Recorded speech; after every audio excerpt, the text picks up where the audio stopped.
Car la sagesse viendra dans ton cœur, la connaissance fera les délices de ton âme, la réflexion veillera sur toi, l'intelligence te gardera, pour te délivrer de la voie du mal et de l'homme qui tient des discours pervers.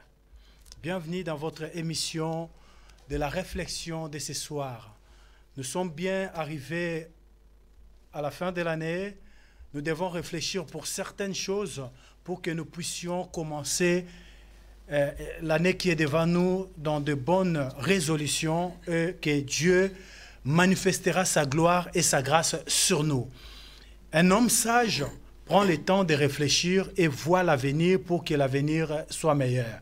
Si tu veux bien construire une maison, il faut s'asseoir, faire ton projet, réfléchir et puis mettre des points en place afin de pouvoir construire ton projet et que ta maison tiendra et il sera solide. Nous voyons ici en Europe le bureau des études pour étudier, réfléchir sur l'avenir de la nation, pour l'avenir des hommes ou l'avenir des entreprises. Ça permet le développement et la croissance de l'économie du pays ou d'une entreprise. Nous aussi, les enfants de Dieu, nous ne devons pas être des hommes qui ne prennent pas le temps de réfléchir. Nous devons passer le temps à réfléchir pour arriver à faire de bonnes choses parce que la réflexion fera notre délice. La réflexion nous amènera loin. C'est en appliquant la réflexion, c'est alors que nous allons faire de grandes choses et des exploits dans cette génération et dans l'année qui est devant nous. Bienvenue encore dans l'émission de ce soir sur la réflexion. Je suis sur le plateau avec un homme de Dieu que vous connaissez bien. C'est le pasteur Constant, notre ingénieur et responsable de l'église EPV qui est Chapelle de la Victoire. Et que je récite, que je vais saluer. Bonsoir, pasteur. Bonsoir. Bienvenue dans l'émission des réflexions de ce soir. Je vous laisse saluer les téléspectateurs et vous présenter encore. Après, nous allons attaquer notre émission sur la réflexion. Merci beaucoup, homme de Dieu. Et aussi, merci pour nos chers téléspectateurs. Merci pour les frères et sœurs dans le Seigneur, chers serviteurs de Dieu, servants éternels. Je vous salue. Dans les noms puissants et glorieux de Yeshua HaMashiach. Merci d'être avec nous. Nous vous demandons justement ceux qui nous suivent sur les réseaux sociaux Facebook, nous vous demandons de partager cette émission, invitez aussi vos amis. Et nous saluons aussi ceux qui nous suivent sur leur chaîne leur télévision avec leur décodeur. Et nous vous demandons de ne pas zapper et rester avec nous. Merci, homme de Dieu. Merci beaucoup, pasteur. Et merci à nos téléspectateurs de la chaîne EPV TV. Partout où vous êtes, partagez cette émission sur la réflexion parce que Dieu veut nous faire du bien, parce que nous sommes des hommes et des femmes qui sont bénis de l'Éternel. Nous voulons réfléchir sur certains points pour que nous puissions construire l'avenir meilleur. Pasteur, ce soir, sur notre émission sur la réflexion dans notre chaîne de EPV TV, nous allons réfléchir un peu sur l'orphelin, les mystères de l'orphelin. Exactement.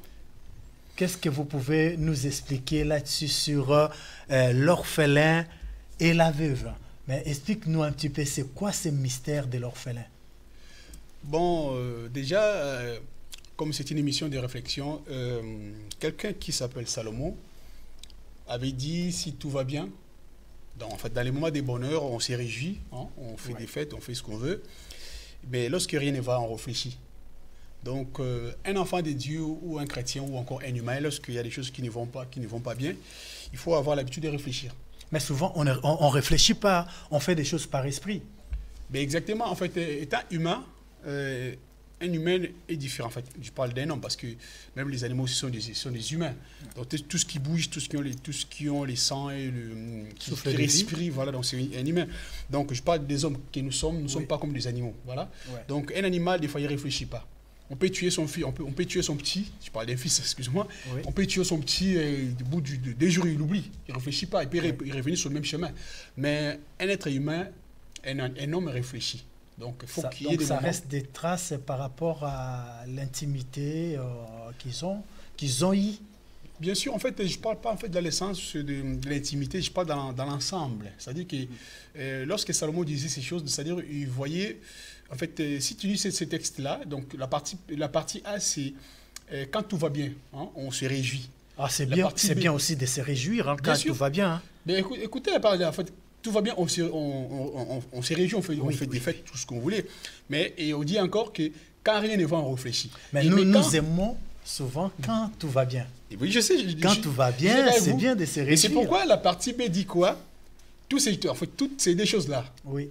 Moment de bonheur et moment de malheur. Si tu lis la partie B, c'est Dieu qui l'a créé. C'est Dieu qui a voulu. Parce que Dieu a voulu que dans la vie d'un humain, qu'il y ait des moments de bonheur et qu'il y ait aussi des moments de malheur pour que l'homme réfléchisse. Parce que dans la vie d'un homme, s'il n'y a que du bonheur. Pourquoi Dieu va vouloir qu'il y ait les malheurs aussi dans la vie des hommes? Mais exactement parce que Dieu sait, en fait, on a été créés nous sommes des objets finis de Dieu. Voilà. Donc, nous sommes des objets. Dieu nous connaît à 100%. Parce que l'homme, un être humain, lorsque sa vie est mieux que dans les roses, voilà, meilleur, Dieu. Il oublie. Donc, c'est-à-dire qu'il ne peut pas réfléchir pour le. Voilà. Il peut oublier Dieu. Parce que prenez un exemple. C'est pour ça que Dieu a laissé cette partie-là pour permettre à l'homme de revenir à lui. Tu as compris. C'est-à-dire que Dieu a essayé d'injecter dans la destinée de tout et chacun de nous un moment de malheur et de pleurs.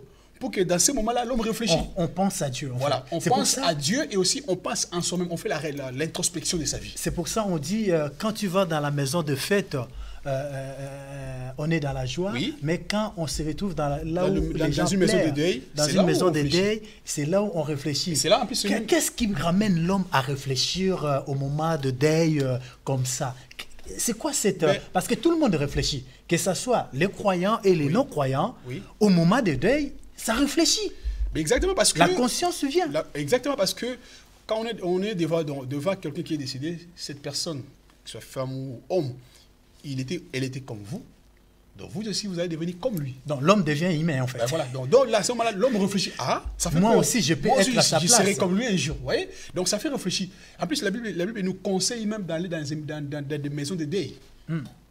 Donc ça nous conseille beaucoup plus d'aller dans une maison. Donc Dieu nous donne le conseil d'aller là où on peut réfléchir. Voilà. Ça veut dire que quand on va là où on réfléchit, on s'approche vraiment vite de Dieu. On revient à Dieu. On revient à la parole de Dieu. Lorsque tout va bien, même à l'église, on va souvent. Hein. Mais comprenez, là, on est en train de dire, juste vous donner la connotation, en fait, l'idée un peu de cette émission, la réflexion. C'est-à-dire que c'est Dieu qui a voulu, lorsque rien ne va, Dieu a fait que l'homme revienne à nous pour réfléchir. Lorsque tout va bien à l'église, prenons à l'église un frère qui est béni, un frère qui était comme ça, bon, je parlais, en arrivant, il n'avait rien. Bon, excusez-moi, rien, dans le sens que matériellement, je dis. Matériellement et financièrement. Au bout de 2 ans, 3 ans, boum, Dieu donne à la personne 100 000 €. Il finit ses études. Il commence à travailler, il y a des ouvertures. Voilà, il n'a plus le temps d'aller. 100 000 €, pasteur. Pasteur, vous voulez quoi, l'argent de la salle? Envoyez-moi les protocolaires, là, le frère là, qui a toujours là, le frère là, envoie-moi. Il n'a pas le temps. Moi, j'ai plus le temps. Je vais aller à Jakarta. 100 000 €, j'ai rendez-vous. On met 1 milliard. 1 milliard, voilà 1 milliard. 1 milliard. J'ai rendez-vous avec Mandela. Vous savez, j'ai rendez-vous avec mon ami Bickinton. Vous voyez, donc même le langage change. Le langage et la fréquentation ça change directement. Ça fait que l'homme n'a plus le temps. N'a plus le temps. Non, on parle de l'Église avant d'aller pour Dieu. L'homme n'a plus le temps pour l'Église. N'a plus le temps pour le pasteur. Non. N'a plus le temps pour ses frères et sœurs. Sa fréquentation a changé. Maintenant, qu'est-ce qui arrive à de telles personnes que la bénédiction a frappé à leur porte? Et Dieu aussi, ils n'ont plus le temps aussi pour Dieu. Bon, c'est pour ça que Dieu savait que lorsque un humain passe que de moments de bonheur, en fait, des bonheurs, des roses, Oui. l'être humain a du mal à revenir à Dieu. Je n'ai pas dit tout le monde, je n'ai pas dit que les riches ont du mal à revenir à Dieu, je n'ai pas dit ça. Non. Mais dans l'ensemble, surtout nous les Africains, lorsque tout va bien, Pasteur, on a du mal à revenir à Dieu. Je suis bien d'accord avec toi, mais je vais revenir un petit peu sur ce point. Ce n'est pas seulement les Africains. Quand nous voyons dans la Bible les jeunes hommes riches Oui. qui avaient affronté Jésus Oui. par rapport à sa conduite, Oui. Il était bien juste. Il était bien juste, il craignait Dieu. Passez-moi l'expression africain, vous savez, Oui. qu'on soit clair, qu'on aura le droit aux yeux. Oui. Un Africain et un Occidental, c'est pas pareil. Les Occidentaux et nous, notre façon de voir des choses au niveau matériel, vous savez, un blanc maîtrise l'argent. Oui. Mais un Africain, l'argent le maîtrise. Ah ouais, ok. C'est comme ça. L'argent le guide en fait. Voilà, l'argent peut guider nous dans l'ensemble des Africains. Je parle de nous, les Congolais. Il n'avait pas l'argent. Ouais.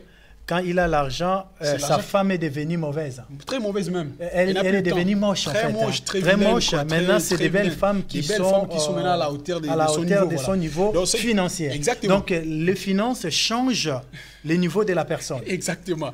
Donc, un Occident de blanc. Même dans sa l'ensemble, voiture qu'il a achetée, C'est plus ça, ça c'est fait plus que son niveau. Non, non, ce n'est pas n'importe quelle femme qui vont rentrer, c'est Non, des, non, non, des non. femmes de haute, de haute qualité, de haute gamme. société voilà. De haute qui peuvent gamme, rentrer. Avec l'ancienne. Voilà. C'est intéressant ça. Voilà. Donc, mais un blanc peut maîtriser l'argent, peut marcher sur l'argent, il ne peut pas dominer. Des fois, on le voit ici, non? Oui. Il a l'argent, mais tu ne sais pas qu'il a l'argent. Mais nous, Ouais. quand on a l'argent, La costume change aussi. Les costumes même changent. façon de parler. On change des montres, on change des billes. Donc, on ça se présente voit même. les matériels en fait. Mais votre plateau n'est pas bon, hein, votre plateau. On ne peut pas changer les micros là, est-ce que c'est pas mon niveau? Voilà. Mais Donc, moi, c'est les micros sans fil qu'on peut accrocher. donc, justement, pour vous dire, juste la réflexion, comme la question, je Ben, reviens à on la réfléchit question. aussi. Exactement, c'est important. Donc, voilà un peu le but de cette émission. Donc, quand là, l'homme de Dieu m'a posé la question sur le mystère de l'orphelin, parce que nous voulons réfléchir un peu sur l'orphelin. C'est quoi les mystères dans l'ensemble? Un mystère.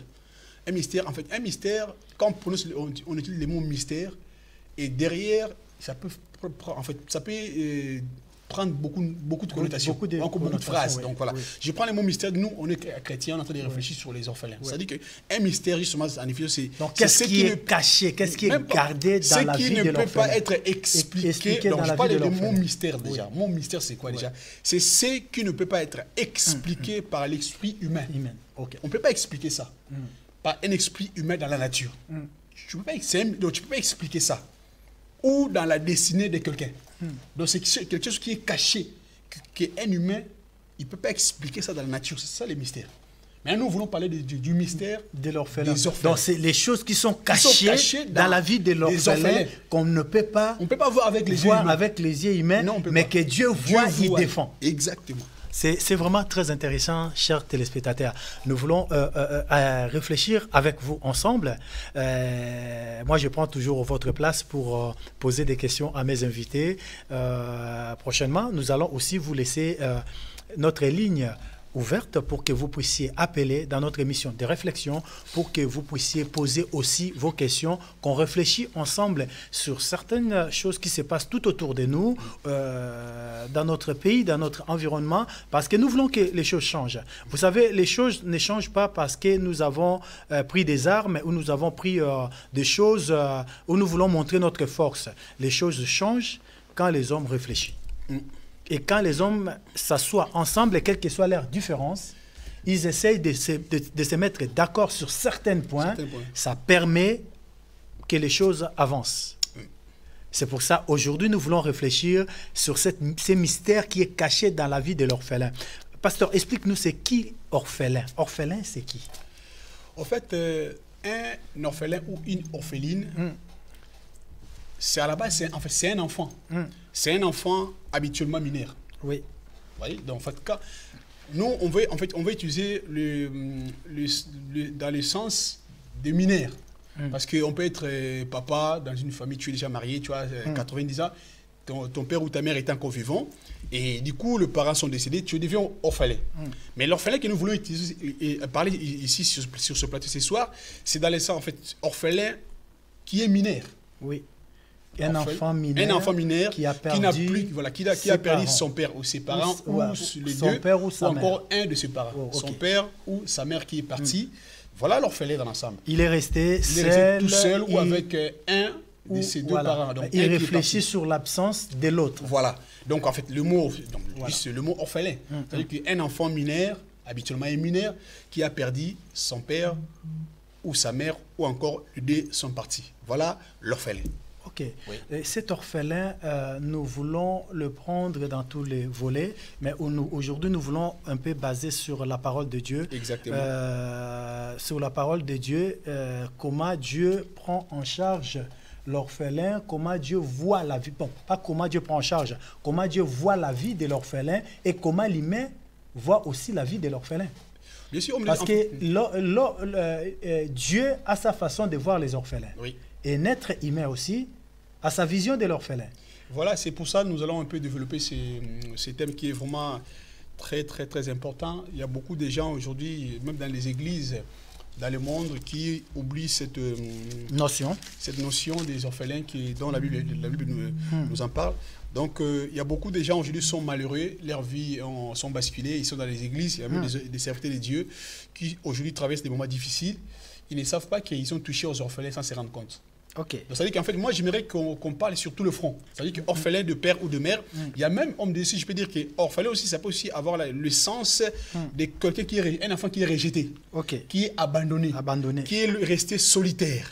Vous voyez? Donc, ça peut aussi prendre aussi le sens d'un enfant qui aussi, lui, mais les parents ne sont pas morts, voyez-vous? Ils sont vivants. Les parents sont vivants, mais ils ont rendu l'enfant orphelin. Même, voilà, en fait, ils l'ont abandonné, ils l'ont rejeté. Parce qu'aujourd'hui, dans notre vie actuellement, nous voyons des enfants qui sont abandonnés dans la rue, mais les enfants sont vivants. Mais lui-même, il ne sait pas est-ce que mes enfants, mes parents vivent ou pas. Donc l'enfant se retrouve dans le même état qu'un orphelin qui n'a pas de père, de mère qui sont disparus. Donc même ces enfants-là aussi, on peut les appeler aussi, entre guillemets aussi, orphelins. Oui. Les parents sont vivants, mais l'enfant a été rejeté, a été laissé solitaire. Un enfant de 10, 5 ans, on le voit, surtout chez nous là-bas au pays.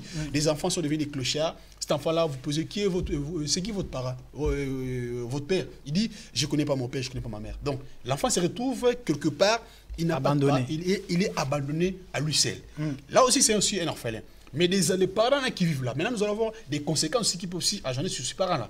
Donc voilà, nous voulons parler sur ce sens-là. Donc un enfant qui a perdu ses parents, les deux parents, ou encore un parent, ou encore un enfant qui, les parents vivent, mais l'enfant se retrouve tout seul. Tout seul, donc abandonné. Nous allons aborder tous ces aspects-là. Mais je prends d'abord l'exemple, d'abord nous partons sur le point 1. Un enfant d'abord. Qu'est-ce qu'un enfant fait? Un enfant, comment il sent s'il est à côté de ses parents?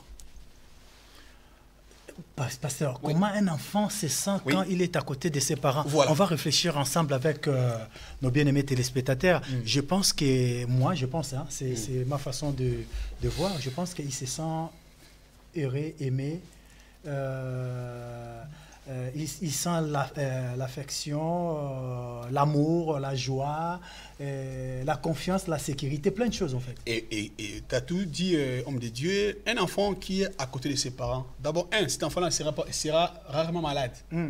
Parce qu'il se sent, comme tu dis, il se sent d'abord aimé. Il y a la protection, il a la joie. Lorsqu'il voit les deux ensemble, l'enfant se sent mieux. Donc, ils se disent que oui, je vis. Donc, il y a la vie à lui. Il a la confiance, même quand il dort, il sourit. Cet enfant-là sera un enfant extraordinaire dans la vie, dans l'avenir. Mais un enfant qui vient de perdre un de ses parents. Mais il y en a ceux qui n'ont pas perdu, mais les parents se sont séparés. Ils ont rendu cet enfant-là dans cet état. On va arriver. Homme de Dieu, on va arriver sur tout, on va toucher tous ces points-là. Vous savez, il y a des gens, des fois, même ceux qui causent le divorce eux-mêmes, ils les créent, ils les font par force. Nous voyons ici en France, femmes seules, hommes seuls, tout ça là. On n'est pas là pour ça. Mais déjà, des fois, ils ne se rendent pas compte qu'ils créent des orphelins entre guillemets. Parce que même le divorce, ça peut créer aussi des orphelins. Donc, un orphelin, c'est quelqu'un qui se sent abandonné. Rejeté, manque de beaucoup de choses en fait. Manque d'amour, manque d'affection, tout ça là. C'est vrai, orphelin, on ne veut pas. Bon, l'essence orphelin, c'est-à-dire quelqu'un qui a perdu, les parents sont morts. Oui. Mais nous voulons toucher tous ces aspects-là. Parce que même un enfant qui a des parents vivants, qui se retrouve tout seul, l'enfant aussi souffre. Voyez-vous? Et je prends d'abord le sens d'un enfant. Je reviens sur le premier point. On disait que l'enfant, un enfant, c'est ça mieux lorsqu'il est à côté de ses deux parents. Ouais. Papa et maman vivants, ça fait du bien. Mais lorsqu'il y en a un qui est parti, prenons aussi, peu importe, papa ou maman, il y en a un qui est parti. Mettez-vous dans la peau d'un enfant qui a perdu un de ses parents. Moi, les jours que j'ai perdu ma mère est décédée en 2011. Bien que je suis déjà marié, mais j'ai senti un vide, homme de Dieu. En fait c'était comme un rêve, je dois dire. Ma mère est décédée. J'étais ici en France, c'était en 2011. Elle était au pays, on m'a appelé qu'elle est décédée. Frère, je passais un moment d'abord de silence. En fait, ça tournait dans ma vie, mais attendez, je rêve. Et du coup, j'ai commencé à faire des films. Les jours, je voyais ma mère, comment elle me prenait. Alléluia. Comment elle me prenait dans ses mains. Toutes les souffrances qu'elle a endurées pour moi. Je voyais comment est-ce que quand on était petit, oh là là, tous les sacrifices que ma mère a fait pour moi. Tout les temps qu'elle passait pour me prendre, donc tout ça. En fait, j'ai essayé un peu de réfléchir à tout ça là. Bien aimé, j'ai eu des larmes. Hein? Oui. Tu as déjà vu un homme pleurer? Ah, Jésus. C'est intéressant, cette réflexion. Nous voulons aussi voir un homme comme Isaac. Ouais. Comment il s'est senti abandonné, orphelin, quand il avait perdu sa mère. Exactement. Et lorsque il a épousé une femme, oui, Rebecca. Et Rebecca, cette femme a remplacé, il a comblé cette vide qui était dans la vie d'Isaac et qui était déjà adulte, mature, mûr, responsable. Mais il se sentait en manque de quelque chose, en fait. Bien sûr, parce que normalement c'est dans le livre, je crois, de Genèse 24, verset 66 à 67, je crois. C'est dans Genèse 24, voilà. Donc là, lorsqu'on a ramené Sarah, on est parti épouser sa femme, en fait, Rebecca, on l'a ramené. Là. Déjà, selon nos recherches, Rebecca, en fait, Isaac avait 37 ans, entre 37 et 40 ans, par là, entre guillemets à l'intérieur, là. Donc il était déjà mature, il était déjà un homme. Mais la Bible dit, dans Genèse 24, je crois 66 à 67, là, on voit comment est-ce que la Bible dit, lorsqu'elle a vu Rebecca, si on peut les semer, on peut les semer. Oui. Dans Genèse 24, 66 à 67, la Bible dit quoi? Rebecca leva les yeux. 66. Oui. Genèse 24, 66 à 67. 66, hein? Moi j'avais pris 62, donc je redescends. C'est mieux pour gagner du temps. 66 à 67. Voilà. Je peux lire sur YouTube. Oui, vous pouvez lire. Parce que donc je lis Genèse 24, 66, 67. La Bible dit, le serviteur raconta à Isaac toutes les choses qu'il avait faites. Isaac conduisit Rebecca dans la tente de Sarah, sa mère. Il prit Rebecca qui devait sa femme et il l'aima. Écoutez la partie B là. Ainsi fut consolé Isaac après avoir perdu sa mère.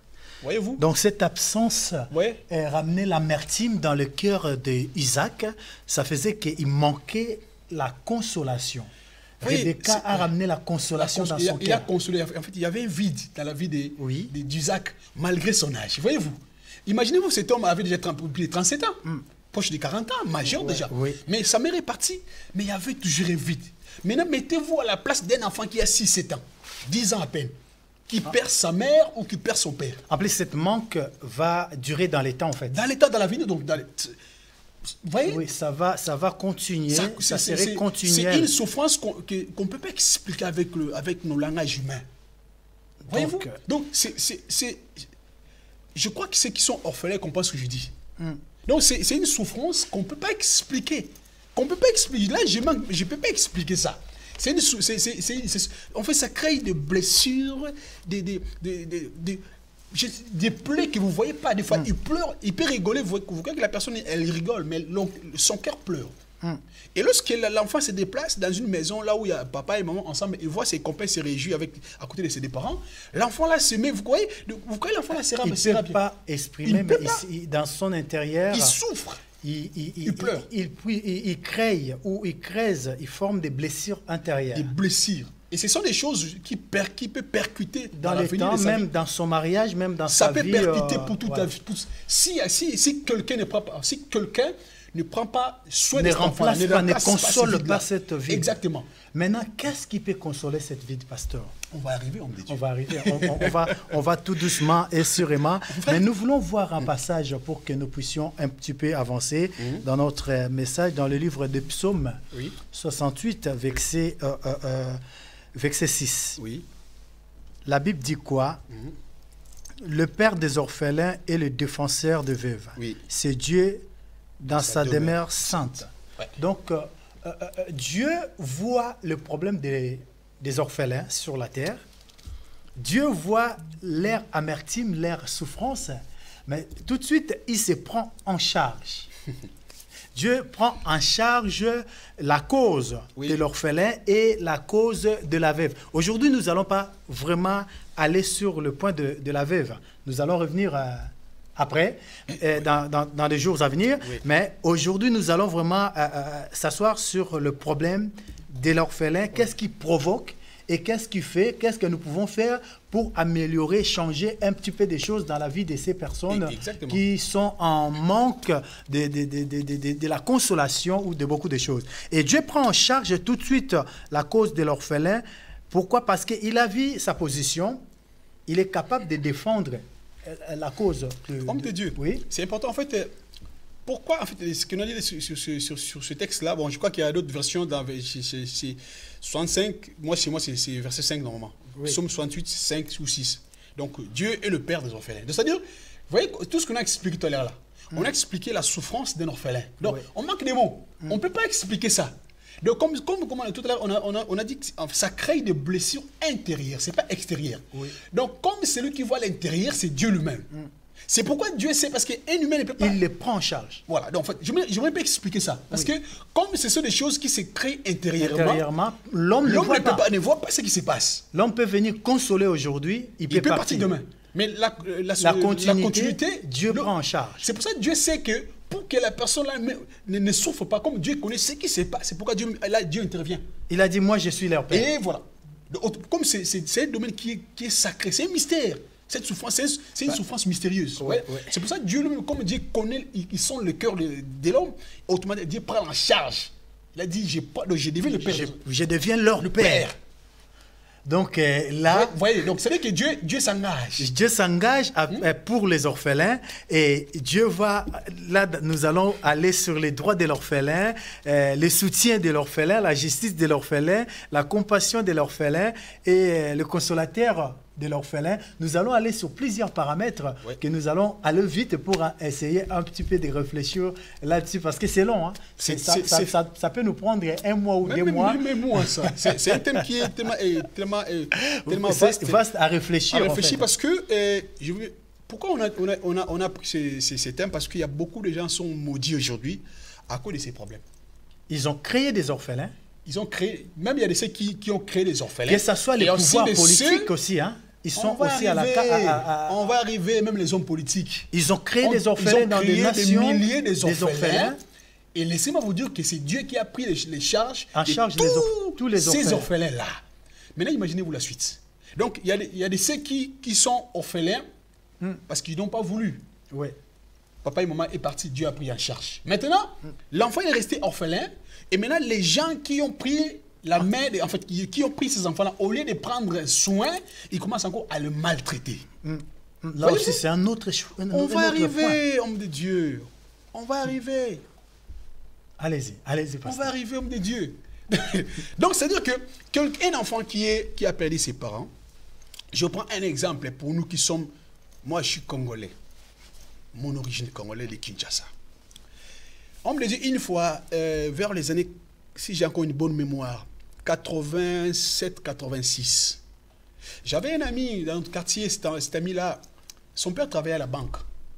Bon, si je ne gère pas, une compagnie qui était bien à l'époque, là, le père gagnait bien l'argent. Et l'enfant, il était très intelligent. En fait, c'était mon copain, un ami à moi qu'on était dans une même école. Et l'enfant, les enfants tous étaient intelligents. Et les jours que leur papa est décédé, ça, j'oublierai jamais ça. Le papa est décédé, les cercueils étaient encore là. Nous, on était encore les petits. Hein. Bon, pas petit. Il n'était pas encore enterré. Enterré, le cercueil est encore là. Et derrière la maison, on a vu les oncles. Donc, le frère et les sœurs de leur père. Le cercueil est encore là. Le père n'est pas encore enterré. Ils commençaient déjà, ils ont appelé leur maman. Maman qui pleurait, on a pris la maman, on lui a ramené derrière la maison. Il a dit, déjà, comme on est là, il dit, la linga là. Pesa biso de fungola ndako, fungola déjà chambre. Nengo zaboy, ou là sur la chambre nati. Expliquez un petit peu. En français, oui.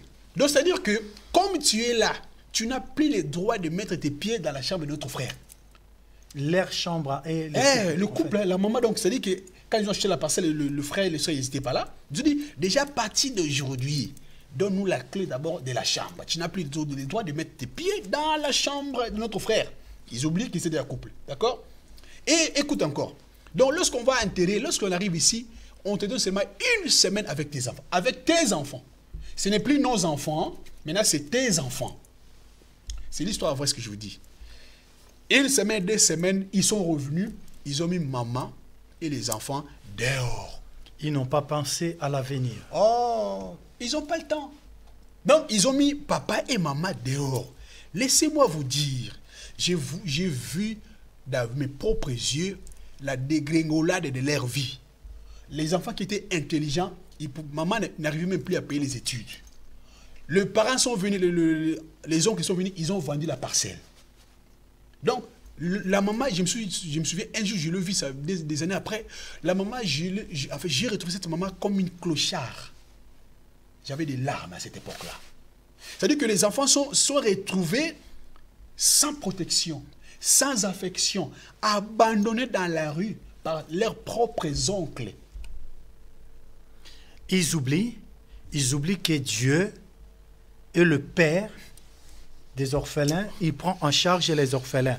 Maintenant, ils oublient que Dieu est celui qui soutient les orphelins. Nous allons voir dans le livre des Psaumes, chapitre 146, verset 11. Psaume 146, verset 11, qu'est-ce qu'il nous dit à propos de la prise en charge de l'orphelin par l'Éternel? Comment Dieu prend en charge l'orphelin? Psaume 144, pasteur, vous allez nous expliquer un petit peu. Je vais lire verset 11. 146 ou 144 146 dans ma version. Dans ma version, ça m'a donné. Psaume 140. Oui, 146, verset 9, pardon. Dans ma version, ça m'a donné le verset 146, verset 9. Okay, je peux lire 11, aussi. Oui. Psaume 146, le verset 9, la Bible dit « L'Éternel protège les étrangers, il soutient l'orphelin et la veuve, mais il renverse la voie de méchants. » Voilà. Voilà, donc là, ça tombe par rapport à ce que tout à l'heure je disais. Oui. Donc, c'est-à-dire que Dieu protège les étrangers. Ah, en plus, même nous, comme en France, Dieu nous protège. Amen. Malheur aux Français. Malheur à Sarkozy, tout ça là. Même nous, là, ici, Dieu nous protège alors. Donc, voilà. Partout où on peut être, Dieu nous protège. Va te protéger. Alléluia, parce si qu'on est sans protection. Voilà. Terre étrangère, Dieu voit, il vient pour te protéger. Ça veut dire que le pays où on peut habiter, il est obligé de prendre en charge la population, quelle que soit son origine. Voilà. Donc le pays doit prendre en charge pour ne pas attirer la malédiction. Parce Exactement. Que Dieu prend en charge l'étranger et il protège. Il protège, il soutient l'orphelin et la veuve. Selon la veuve, on reviendra. Aujourd'hui, on s'arrête d'abord sur l'orphelin et l'étranger aussi, on reviendra. Voilà. Aujourd'hui, on s'arrête sur l'orphelin. Comment Dieu soutient l'orphelin, pasteur? Explique-nous pourquoi Dieu prend en charge, il décide de soutenir un orphelin. Prenons l'exemple, en fait, l'exemple que j'ai tout à l'heure. C'est-à-dire que ces enfants-là... Ils sont vulnérables. Voilà, ils sont vulnérables. Donc, c'est-à-dire qu'ils s'est retrouvés sans protection de leur père. Donc, ça veut dire, je remonte avant que vous continuiez. le parent, vous êtes responsable des enfants et vous êtes l'abri et la protection de vos enfants. Mais dans Éphésiens, la Bible dit Dieu a légué l'autorité, le pouvoir. Il a dit, enfant, obéis à tes parents pour que tu vives longtemps. Pour que tu sois... Mais il y a des parents aussi qui ne savent pas aussi. Hein. Il y en a ceux qui savent, mais il y en a ceux qui s'en foutent de leur autorité. Obéis à tes parents pour que tu sois heureux et aussi pour que tu vives longtemps. C'est-à-dire qu'il y a une connexion. C'est pourquoi lorsqu'il y en a un qui part, Dieu récupère ça. C'est-à-dire qu'il y a un lien. Donc Dieu ne veut pas laisser qui est en vide sur la protection des êtres humains sur la terre. Il ne faut pas qu'il y ait un vide. Okay. Un enfant, donc lorsqu'il y en a un qui part, Dieu remplace, il prend soin. C'est pour ça ici, Dieu soutient. Imaginez-vous maintenant ici, parce que si on peut lire, on peut faire même une semaine ici. Expliquez un petit peu, pasteur, soutien. Comment Dieu peut soutenir? Exemple que vous pouvez donner sur le soutien. C'est ce que j'ai dit tout à l'heure là. Lorsque les enfants là, sont dans la rue, mais je parle des mecs copains, ils sont vulnérables. Ils se retrouvent dans la rue, il n'y a rien à manger. Personne ne peut leur donner à manger, à boire. Et Dieu s'élève. Comme il a fait avec Agar, avec son fils, il n'y a pas d'eau. Dieu s'élève, il dit, je suis son père, il donne à manger. Dieu soutient. Comment ça? Vous êtes... Ah oui, ben oui, je me souviens. Avec Agar. Vous parlez d'Agar, d'Ismaël. Ismaël. Mais il était l'enfant illégitime. Illégitime dans le sens que tu sais, que Abraham n'avait pas épousé sa mère. Donc Dieu ne pouvait pas rentrer cette affaire. Ça c'est encore un autre débat. Non, on est dans la réflexion, on réfléchit sur le point, on essaye, entre guillemets, pour qu'on pousse notre réflexion plus loin. L'enfant, on pouvait dire... Il était pourquoi j'ai posé cette question, pasteur? D'Abraham, n'est-ce pas? Ouais. Moi, j'ai pris ça pour dire que l'enfant s'est retrouvé. S'il était illégitime, il était oublié. Pourquoi j'ai poussé cette réflexion-là? Excusez-moi, pasteur. J'ai poussé cette réflexion pour vous dire, chers téléspectateurs, quelle que soit la manière où l'enfant est venu dans le monde, c'est un enfant. Dieu le prend toujours en charge. Il ne veut pas que cet enfant se sente orphelin, se sent rejeté, abandonné. Voilà. Ismaël, quelle que soit sa façon qu'elle était venue dans ce monde, Dieu l'avait pris en charge. Eh oui. Ça veut dire, tu peux être là, peut-être, tu penses que tu es venu par accident ou par... tu n'étais pas un enfant désiré. Mais je vous rassure ce soir, pasteur. Il ne faut pas avorter. Il ne faut pas avorter. L'enfant, là, Dieu le connaît déjà. Un enfant, c'est lorsqu'il y a déjà contact entre un homme et une femme. Les églises peuvent te condamner que tu as péché tant que tu n'as pas tué. Dieu peut encore te pardonner et Dieu peut encore t'accueillir et te faire beaucoup du bien parce que tu protèges la vie de quelqu'un et Dieu va te soutenir. Et un enfant, merci parce que j'ai une révélation de tout cela. Beaucoup de grandes personnalités dans ce monde, je dis dans l'ensemble, ce sont des gens qui sont sortis dans des familles oubliées, négligées même. Abandonnées. Je dis beaucoup, je dis avec assurance. Parce que les grands hommes ici qui font des affaires, des chefs d'État, des ministres, beaucoup plus. Ce sont des enfants qui ont été abandonnés, que Dieu a pris charge, a soutenu. Il a pris en charge ces enfants-là. Et aujourd'hui, ce sont des grandes personnalités aujourd'hui. Mais pasteur, pourquoi je dis ça? Pourquoi aujourd'hui des communautés rejettent des jeunes sœurs par accident, par erreur, par ignorance, ils tombent enceintes. Oui. On ne pousse pas les jeunes sœurs d'aller faire des bêtises. Non, mais le problème est qu'on veut ramener notre réflexion plus loin pour dire aux hommes de Dieu, aux femmes de Dieu, si ces enfants-là, oui, bien sûr, ils ont péché, ils ont une place auprès de Dieu. Mais on n'a pas le droit de tuer un être humain, quelle que soit la on n'a pas le droit aussi de chasser ces enfants-là à l'église ou de les abandonner. Ça se passe, pasteur. On ne peut pas se valer le visage. Ce sont des choses qui se passent. Ces enfants-là se sentent rejetés, oubliés, abandonnés. Un enfant, lorsqu'il est né, quelle que soit la manière ou la façon dont il est venu dans ce monde, lorsqu'il est dans ce monde, nous les humains, on est obligés de prendre l'enfant en charge, de les soutenir, de ne pas rejeter. C'est fini, il est déjà là. Mais si on arrive à rejeter, ça veut dire qu'on attire la... Mais là, vous avez lu la colère de Dieu. Vous pouvez répondre cette lecture, c'est très important. C'est quoi ce psaume 146 146, oui. Verset 9, oui. L'Éternel protège les étrangers, il soutient l'orphelin et la veuve, mais il renverse la voie de méchants. Comment on devient méchant quand on rejette les orphelins? Bon, ici, on a dit seulement méchant. Méchant. Peut-être dans l'ensemble. Dans l'ensemble. Quel sens de méchant, mais on parle de méchant dans l'ensemble. Dans l'ensemble. Celui qui maltraite, c'est un méchant. L'étranger, c'est un méchant. C'est un méchant. Celui qui maltraite la veuve, c'est un méchant. Celui qui rejette l'orphelin, c'est un méchant. C'est un méchant. Celui qui arnaque les gens, c'est un méchant. Dans l'ensemble. Il ne faut pas rentrer dans les cases des méchants. Voilà. Maintenant, revenons sur notre thème, l'orphelin. Ici, on a dit que Dieu protège. C'est-à-dire, pourquoi Dieu soutient? Comme je disais, parce que Dieu, en fait, ce sont des vides qui se créent dans la vie de ces gens-là, que les yeux humains ne peuvent pas voir. Oui. Comme c'est Dieu qui voit la souffrance, c'est pourquoi Dieu lui-même prend la charge. Mais imagine maintenant les gens qui maltraitent les orphelins. Qui ont causé. Qui ont causé, qui ont créé aussi cette... Non, en fait, pas qui ont créé, dans le sens que si quelqu'un meurt, on ne sait pas la cause de la mort. Ouais. Là, nous, on dit seulement... Ouais. Pour les gens qui maltraitent, oui, c'est bien. C'est-à-dire que là, papa et maman ou papa, quelqu'un, l'un d'eux est mort ou est parti, ou les deux sont partis, l'enfant est resté. Maintenant, nous, qui sommes restés avec cet enfant, comment est-ce que nous traitons ces enfants-là? C'est là où il y a un problème maintenant, il y a un gros problème. Voyez-vous? C'est-à-dire que je parle de ma ville, en fait, tout ce que j'ai vu. J'ai vu combien de gens, les parents sont morts et les oncles sont venus commencer à vendre des parcelles. Voyez-vous, les enfants se retrouvent dans la rue. Ces enfants-là pleurent. Ils pleurent. Maintenant, le problème, c'est quoi? Quand ils pleurent, Dieu prend soin. Il prend en charge. Il prend en charge, d'accord? Ça peut être tout de suite ou pas. Mais quand on commence à le faire souffrir, Dieu soutient. Maintenant, d'abord, Dieu laisse. Les enfants-là, ils vont aller peut-être quelque part, on ne sait jamais.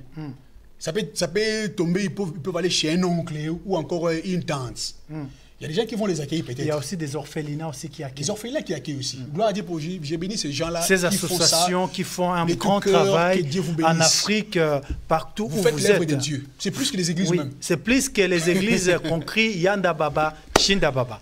Que Dieu vous bénisse. Que Dieu vous bénisse. Tous ceux-là qui créent des orphelinats, que Dieu vous bénisse.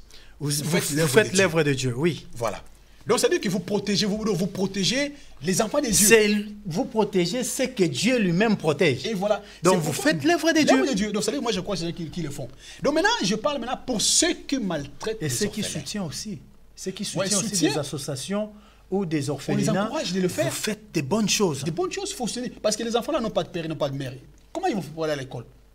Ils n'ont pas à manger, ni à boire, ni à vêtir. C'est-à-dire que les gens qui aident, là, des fois, ils font bénévolement. Même 10 euros, 5 euros, quand tu envoies, tu fais quelque chose, tu nourris. l'UNICEF, tout ça là. Vous savez, les gens qui contribuent à l'UNICEF là, c'est des fois des païens.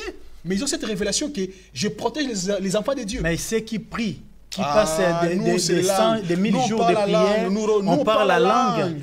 Leurs poches sont... Nous, on les appelle des sorciers. Ouais, nous, on les appelle des sorciers. Ah, des sorciers là, les enfants sorciers. Mais ceux qui ne prient pas, ils ne les appellent pas les sorciers, mais ils les soutiennent. Ils les soutiennent. Ils sont là auprès Mais bien aimés frères et sœurs, réveillons-nous. Réveillons-nous et arrêtons la distraction qu'on nous a mis dans la tête, que ces enfants-là sont des sorciers. Ce que tu appelles les sorciers, Dieu les soutient. Dieu les aide. On ne dit pas qu'il y a des enfants qui n'ont pas la sorcellerie. Il y a certains qui peuvent être envoûtés. Mais on ne nous appelle pas. Dieu ne nous demande pas de rejeter. Mais Dieu nous demande de soutenir. Parce que quand nous faisons cela, nous faisons l'œuvre de Dieu. Mais écoutez, en fait déjà, homme de Dieu, parlons un peu bon, si on peut ouvrir cette brèche-là, ou parenthèse-là. Quand on parle des enfants là sont sorciers, quel est cet appareil de mesure là?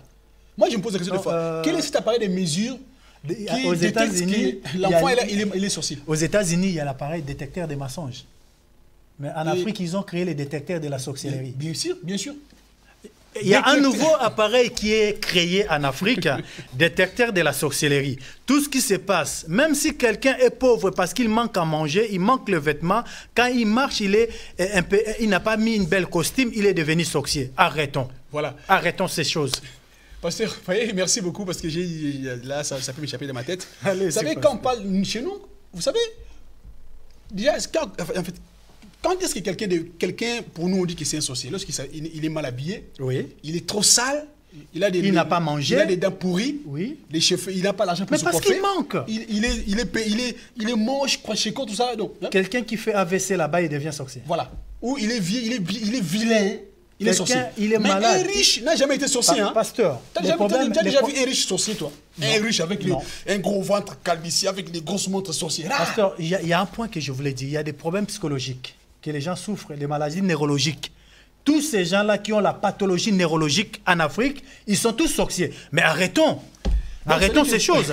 Voilà. Ici, c'est une maladie qui se soigne par des psychologues et des psychiatres. Ils traitent ces maladies. Il y a des gens qui souffrent des problèmes de tête. Ils n'ont pas la sorcellerie. Arrêtons ces choses. Voilà. En fait, je reviens sur ça. Prenons un orphelin qui est abandonné. D'accord? Oui. Il est abandonné, n'est-ce pas? Il n'a pas un Il peut être traumatisé. J'en arrive à ce niveau-là. Il est abandonné. Personne ne peut lui donner à manger ni à boire. Déjà, il va maigrir. Il va maigrir, il va perdre ses poids, d'accord? Et dans sa tête aussi, ça va bouger aussi. Comme il y a même, je vais arriver. Comme il n'a pas quelqu'un pour lui acheter le vêtement, peut-être il peut passer 1-2 semaines avec le même vêtement trop sale, d'accord? Vous voyez comment ça dégrade un peu. Oui. D'abord, il n'a pas la bonne santé, pas de bons vêtements. Comme il ne mange pas, il perd des poids, n'est-ce pas? Oui. L'argent n'est pas pour aller, il n'a pas l'argent pour aller voir son coiffeur. Donc, c'est-à-dire qu'il n'a pas de cheveux. En fait, les cheveux sont devenus comme un fou. Et du coup, lorsque nous, on va revenir, là, on va passer devant lui. Allez-y, monte aussi sur la tête, parce que dans la tête, il va réfléchir. Voilà. Il peut réfléchir n'importe quoi, parce que sa tête, il y a un vide. Troisième point, il va se retrouver il manque d'écoute. Dans un coin où il n'y a pas isolé. Il n'y a pas les toits, il dort dans la rue. Et il y a l'isolement parce que... on va dire quoi? C'est un sorcier. Arrêtons un petit peu. Maintenant, le problème, c'est quoi? On ne sait pas d'où vient cet enfant-là. Pasteur, quand ils vont dans des églises chez les pasteurs affirment, confirment. Mais vous, les hommes de Dieu, on ne vous juge pas, vous êtes collègues, on vous aime tellement.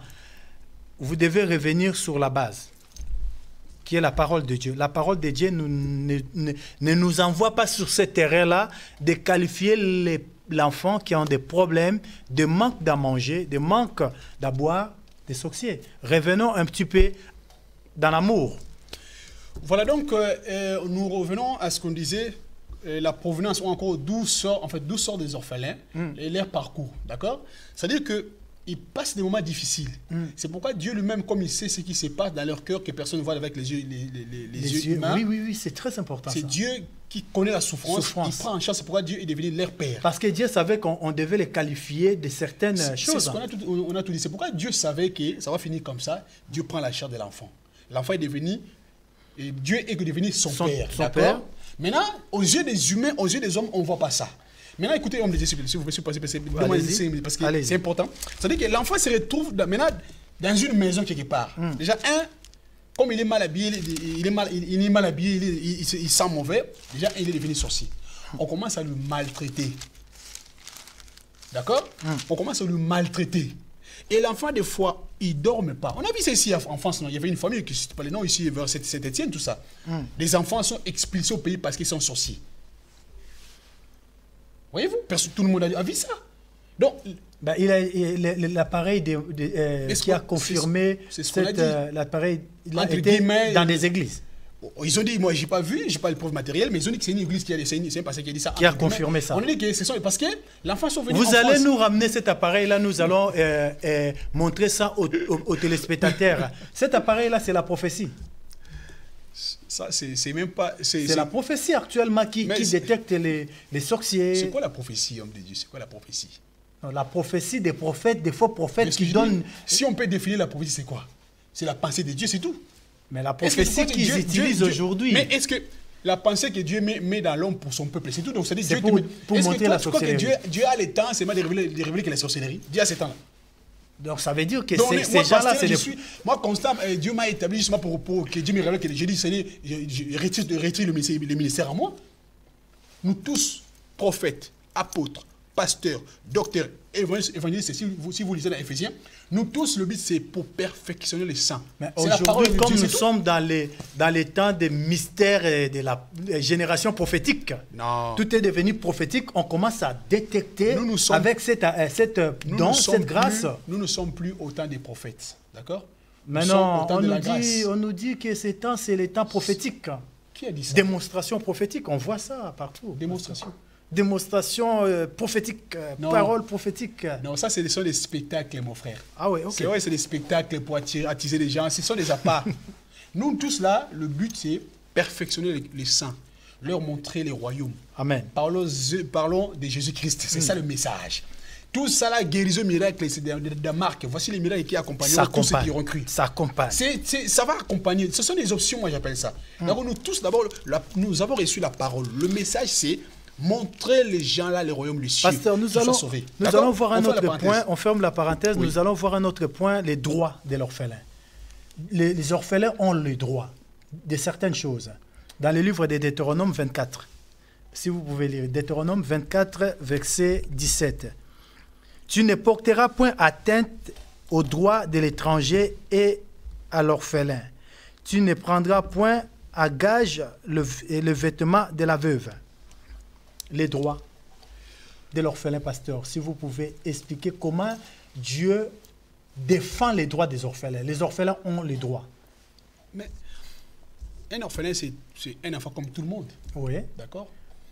Comme vous avez expliqué, dans cette famille-là, on leur a privé leurs droits. Voilà. Parce que leur droit, c'était d'être scolarisé, d'être logé, d'être à l'école, qui mangent bien, qui sentent qu'ils ont... Écoutez, vous qui avez des enfants, des enfants comme ça chez vous à la maison, même des rivales, vous qui avez commencé là on va toucher. C'est-à-dire, même vous qui avez épousé des maris ou des femmes qui ont d'autres enfants, qui ont ramené ou des les enfants femmes qui ont d'autres enfants, que vous avez accepté. Donc, vous avez accepté le papa ou la maman avec ses enfants. D'accord? D'accord?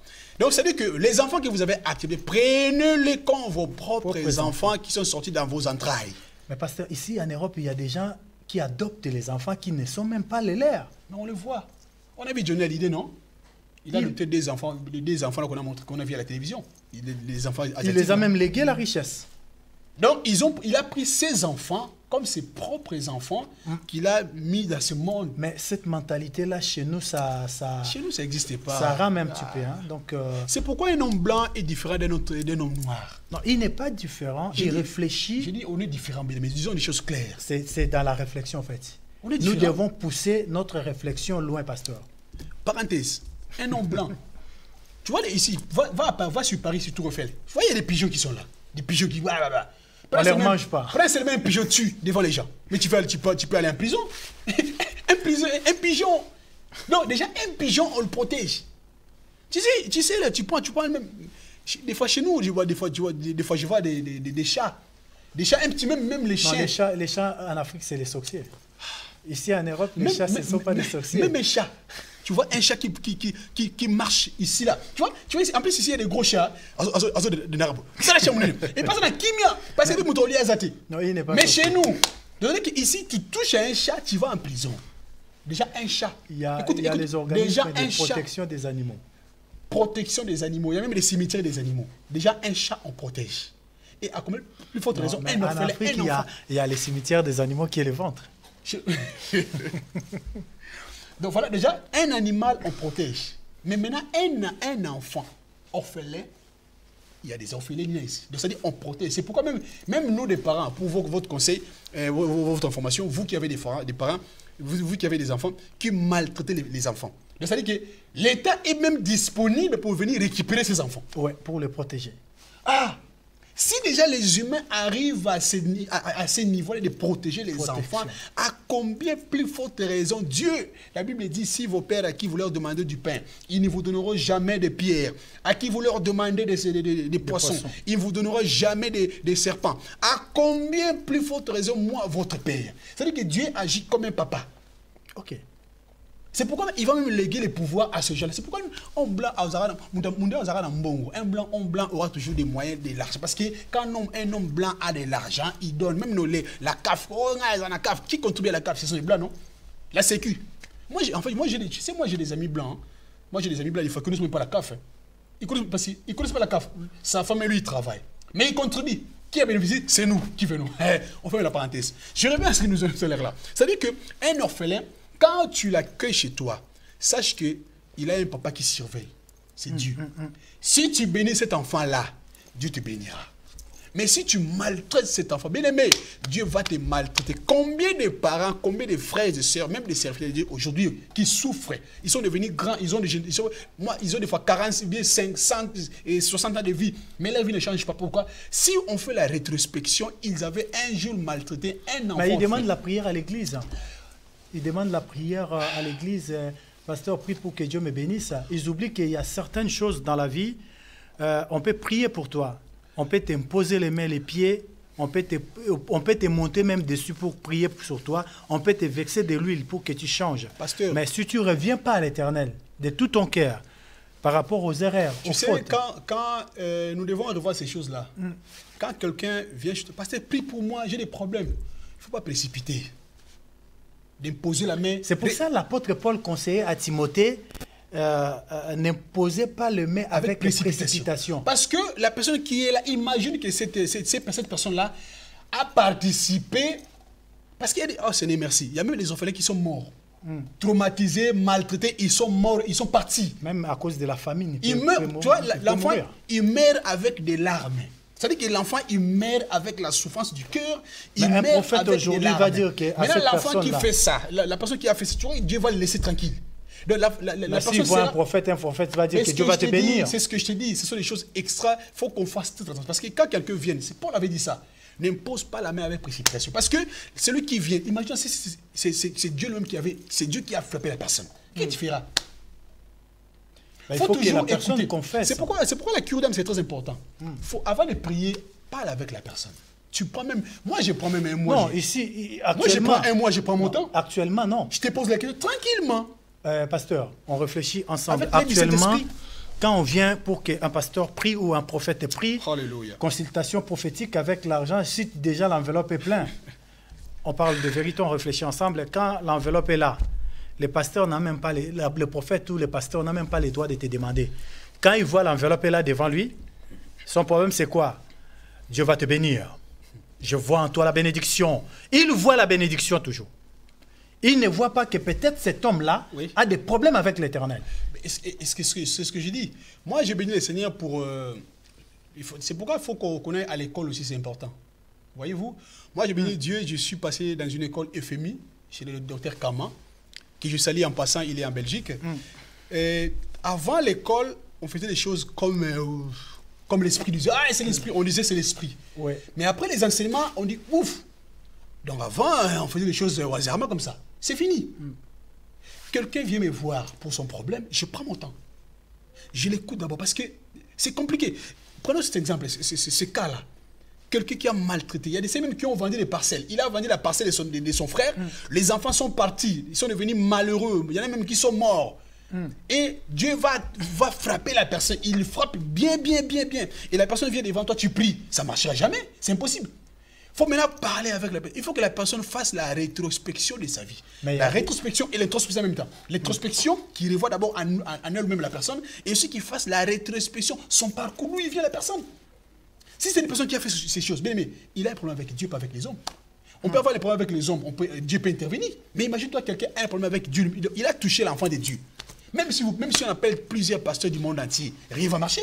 On va aller sur un autre point, sur l'appui. L'appui.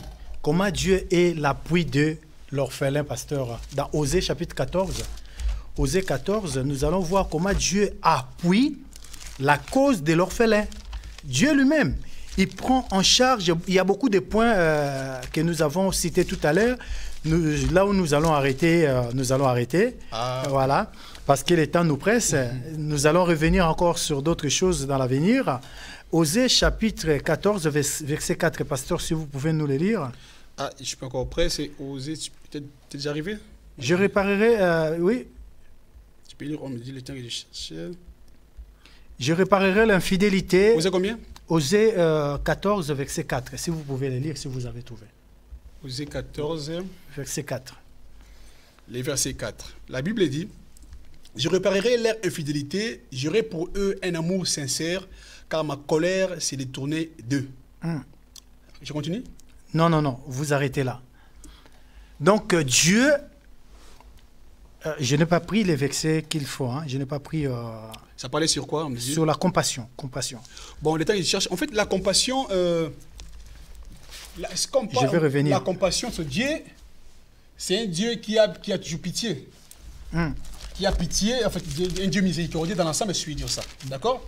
Donc, je ne sais pas dans quel sens qu'on peut utiliser ces... Non, Dieu a compassion de l'orphelin. Donc, en fait Dieu compatit. Je vais donner ce verset-là. Il compatit sur les souffrances. De toute façon, on ne peut pas se cacher. D'accord? Même si nous, on C'est 3. C'est 3? Oui. Remontez un petit peu. Osée 4 et 3. 4? Oui. Ah, Non, 14 et 3. 14 et 3. Oui. Excusez-nous, on est en train de chercher un Dieu passage qui, voilà. compatit sur ces Donc, problèmes voilà, de 14, 3, la l'orphelin. Bible dit quoi? L'Assyrien ne nous sauvera pas, nous ne monterons pas sur des chevaux et nous ne dirons plus à l'ouvrage de nos mains, notre Dieu, car c'est auprès de toi qu'orphelin trouve compassion. Tu vois? Personne ne peut sauver l'homme. Personne. Tu ne peux pas monter ailleurs. Parce qu'on nous ramène une parole qui est très importante. Dieu a compassion de l'orphelin. Il compatit sur sa souffrance, sur sa misère, sur ses difficultés et sur le blessure ou le manque, le vide qui est en lui. Comme on nous parlait d'Isaac au début. Voilà. Donc, Dieu prend, disons, je vais dire ça, en général, Dieu prend soin de l'orphelin. Comme je disais au départ, que la souffrance que l'orphelin traverse, avec les yeux physiques, on aura du mal à voir ça. Oui. D'accord? Et maintenant, les problèmes, c'est quoi? Quand on parle de compassion, c'est-à-dire que Dieu... Attention, en fait, là, il y a aussi un piège qui est là. Parce que moi, selon ce que je vois sur le mot compassion, c'est-à-dire que l'orphelin, en lui, ça crée la colère. Ça crée la revanche. Voilà. Un orphelin a envie de venger. Voilà. C'est pourquoi Dieu voit pourquoi l'enfant fait... C'est pourquoi Dieu prend compassion d'un coup de l'enfant là, parce qu'il y a une vengeance qui est là. Mais ça crée la colère, la haine. Cette ça vengeance aussi dans la société. Dieu... Comme tu disais tout à l'heure, tu as dit ça tout à l'heure, cette vengeance dans la société pousse l'orphelin à réussir. Mais en fait, il y a deux volets. Soit il va venger. Vengeance de la haine. La haine. Ça peut percuter sur sa vie, même sur la nature. Quoi. Ça oui. Dans la société, dans d'autres cultures. Imagine que cet enfant ça devient des terroristes. Oui. Dans d'autres cultures, ça devient des assassins, des bandits. Il devient policier, il devient CRS. Il sera un policier méchant. Il prend, il n'y a pas de pitié. Maintenant, si il épouse une femme ou un homme, si c'est sa mère qui maltraite l'autre, l'enfant va devenir méchant. Tu vois? Donc, c'est-à-dire que sa façon de réagir, Dieu prend compassion déjà à l'avance. Voilà. Donc, il prend compassion voilà. pour aider la personne à ne pas être... Donc, à ne pas devenir ce que la nature a voulu faire de lui, en fait. C'est-à-dire que Dieu prend compassion des orphelins. C'est-à-dire que dans ce sens-là, je veux dire ça. Donc, même, bien répondu, pasteur. Voilà. Donc, dans le sens que moi aussi, je comprends bien le sens du mot compassion par rapport à Dieu. Et maintenant, le problème, c'est quoi? Ces gens qui attisent, en fait, qui envoient Dieu d'agir. Les gens qui maltraitent des orphelins. Conseil pour vous qui avez dans vos maisons des orphelins, qui avez accueilli. Prenez soin de ces enfants-là. Prenez soin d'eux, donnez-leur à manger, montrez-leur l'affection parentale. Ouais. Ils ont besoin de l'affection parentale. Prenez-les avec vos mains, essuyez leurs larmes. Ne les laissez pas dans un coin. Des fois, il est tout seul dans un coin, il pleure. Ne les laissez pas tout seul les renfermer dans des chambres obscures. Ne laissez pas le temps qu'ils soient tout seuls dans un coin.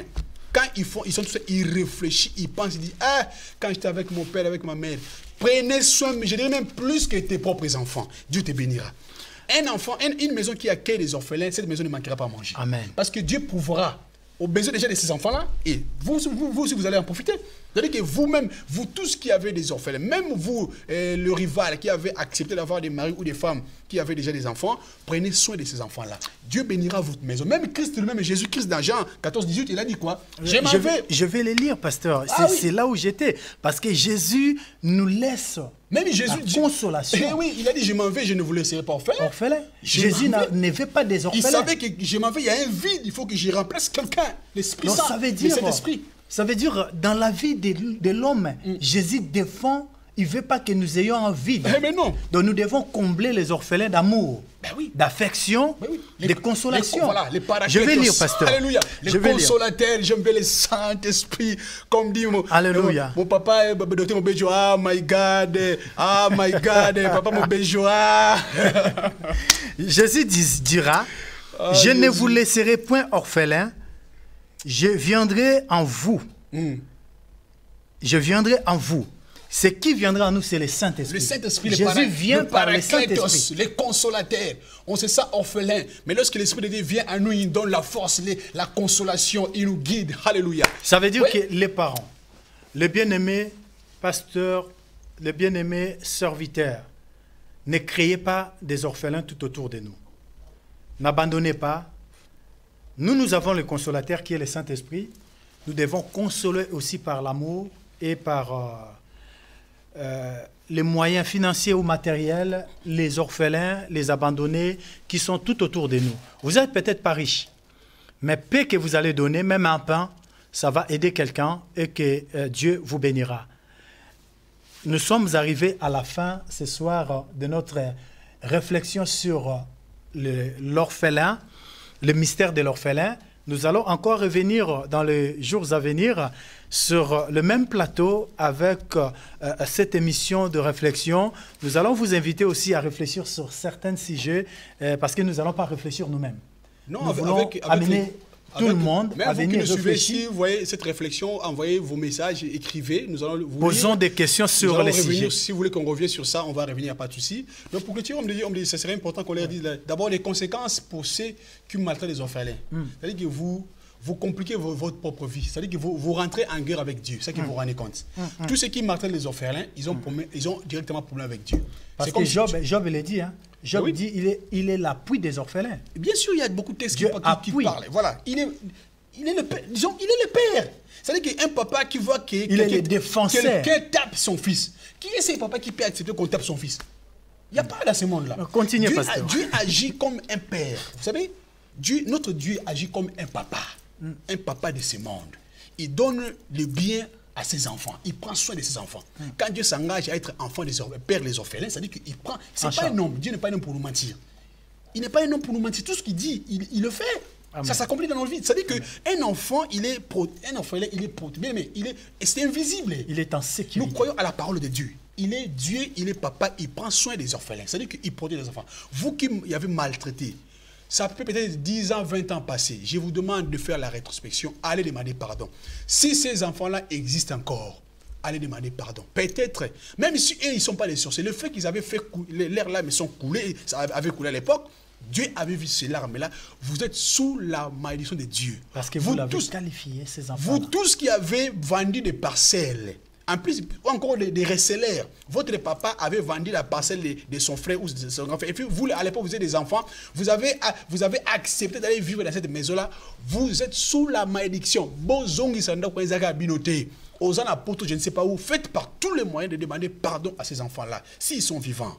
Et aussi, vous les rivales qui maltraitez les enfants que vos maris ramènent dans le mariage. Le papa avait des enfants, papa part au travail. Vous, maman, vous restez, vous maltraitez les enfants. Et les maris vous aussi. Avez un problème avec Dieu. Je vous le dis ce soir, en tant qu'homme de Dieu, vous avez un problème avec Dieu. Prenez soin de ces enfants-là comme vos propres enfants. Si vous ne voulez pas les garder, ici, si vous êtes ici en Europe, allez voir l'État, dit que je n'en peux plus. Si vous voulez pas, faites même les communiqués officiels à la radio, les gens vont sortir pour prendre ces enfants-là. Ne maltraitez pas les humains, surtout les enfants qui sont abandonnés.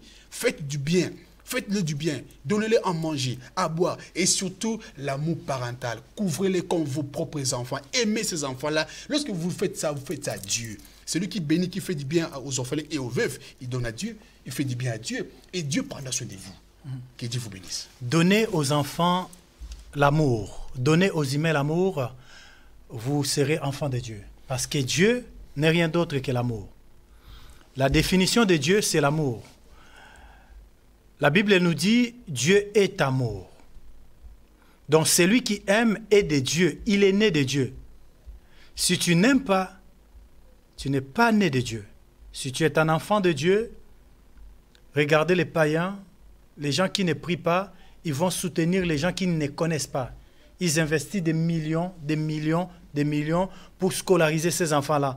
Mais toi qui parles la langue, 24 sur 24, 7 jours sur 7, tu fais des jeûnes et prières, mais tu maltraites des orphelins, tu fais souffrir des enfants.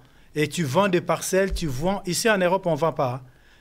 Si les parents meurent, la richesse, c'est pour les enfants. Ça reste pour les enfants. C'est leur héritage. Ils ne prennent pas. La famille ne vient pas demander 1 euro, 2 euros. Il n'y en a pas. Ça n'existe pas. Nous devons ramener ces mentalités-là en Afrique. C'est par la prise de conscience et la réflexion ensemble que nous allons arriver. C'est votre émission sur la réflexion. Nous allons revenir mardi prochain sur le même plateau avec d'autres sujets pour que nous puissions aller de l'avant ensemble. Mardi prochain, nous allons vous laisser la ligne téléphonique ouverte pour que vous puissiez appeler, donner aussi vos points de vue sur la réflexion sur les sujets que nous allons développer sur notre plateau de la chaîne EPV TV. Que le Seigneur des armées vous bénisse. Pasteur, un mot de la fin. Merci beaucoup pour cette émission Homme de Dieu, qui je crois que ça bénit beaucoup de personnes qui nous ont suivis dans le monde. Qui Dieu vous bénisse pour votre temps que vous nous avez donné de nous écouter. On n'est pas super, on n'est pas plus que vous, on ne connaît pas plus que vous. Le peu que l'Esprit de Dieu nous a inspiré ce soir de partager avec vous. Je dis merci à tous les serviteurs de Dieu qui nous suivent. Je vois des pasteurs beaucoup. J'ai salué mon papa, Dr Kama Emmanuel en Belgique, qui nous suit actuellement. Papa, que Dieu vous bénisse. Et aussi mon père spirituel, l'apôtre Alpha Lushima, qui est réparti pour le communiquer aussi pour ceux de l'Afrique, dans EPV dans le monde. Je vous annonce que l'apôtre Alpha Lushima est réparti au pays depuis ce matin à Kinshasa. Là, avant l'émission, il m'a appelé depuis l'aéroport de Kinshasa, d'Njili. Il est bien arrivé. Il m'a dit de vous passer le message de remerciement sur l'accueil qu'on lui a offert ici en France. Vraiment, merci beaucoup pour cette émission. Que Dieu vous bénisse et nous, on se voit plus tard dans notre émission La Réflexion. Je n'oublierai pas de saluer l'ami de travail, le pasteur Béni Ngaï, qui est en train de me suivre à ce moment, et ma bien-aimée servante de Dieu, Mama Tété, pasteur Luzolo Pata en Angola, et pasteur que je n'oublierai pas de saluer le pasteur Igo Massampu en Angola, qui est en train de suivre cette émission. Que l'Éternel vous bénisse. Partout où vous nous suivez, partagez cette émission. Demandez aux bien-aimés de pouvoir être disponibles pour nous suivre chaque mardi dans le même plateau, sur la même chaîne qui est votre chaîne. Si vous voulez participer aussi avec des idées, ce n'est pas des prédications, c'est des réflexions. Vous pouvez nous appeler notre réalisateur, le pasteur Constant. Vous prenez rendez-vous avec lui. Nous allons nous mettre d'accord pour passer des moments de réflexion ensemble sur le plateau. Même si on sera 5, 6 hommes de Dieu, nous allons réfléchir sur des sujets. Ça serait merveilleux. Que le Seigneur vous bénisse. Nous allons nous retrouver samedi sur l'émission Lève-toi et brille. Que l'Éternel vous bénisse. Bonne soirée. Bye. Bye.